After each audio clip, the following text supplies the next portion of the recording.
গত সপ্তাহের তুলনায় এই সপ্তাহেও রাজধানীর বাজারগুলোতে সবজি, মাছ, মাংস ও নিত্যপণ্যের দাম চড়া।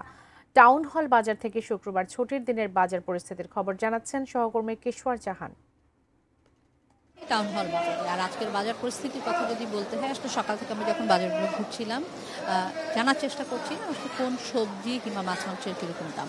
গত সপ্তাহের তুলনায় কিন্তু এ সপ্তাহের বাজার স্বস্তির নয়, কারণ গত সপ্তাহে যেরকম চড়া দামে বাজারটি ছিল এ সপ্তাহে কিন্তু বাজারটি চড়া। আমরা সবজির ক্ষেত্রে দেখেছি 60 টাকার ওপরেই আসলে অধিকাংশ সবজি, এবং সেটা আসলে 400 টাকা পর্যন্তও কিন্তু ছুঁয়েছে। বরাবরের মতোই কারণের অভাব থাকে না। যখন জানার চেষ্টা করছিলাম আসলে বাড়তি কেন দাম, একটি কথাই উঠে এসেছে, যেহেতু আসলে বৃষ্টি গত সপ্তাহের তুলনায় এ সপ্তাহে ওনারা কিছুটা দাম কমবে সেরকম আশা করছিলেন বিক্রেতারা, ওনারা সেরকমটি জানাচ্ছিলেন, কিন্তু বৃষ্টির কারণে চলতি সপ্তাহে কিন্তু গত সপ্তাহের মতোই বাড়তি দাম। এ তো গেল সবজির কথা। আর যদি মাছ মাংসের কথা বলতে হয়, প্রোটিনের কথা বলতে হয়, মুরগির দামও কিন্তু একই। গত সপ্তাহের তুলনায় এই সপ্তাহে কিন্তু মুরগির দামে আমরা কোনো হেরফের পাইনি।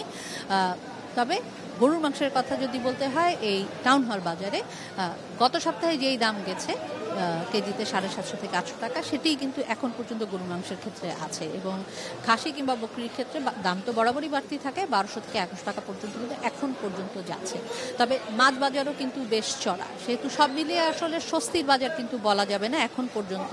গত সপ্তাহের সাথে যদি এই সপ্তাহে আমরা তুলনা করি, এ সপ্তাহের বাজারটাও কিন্তু বেশ চড়া।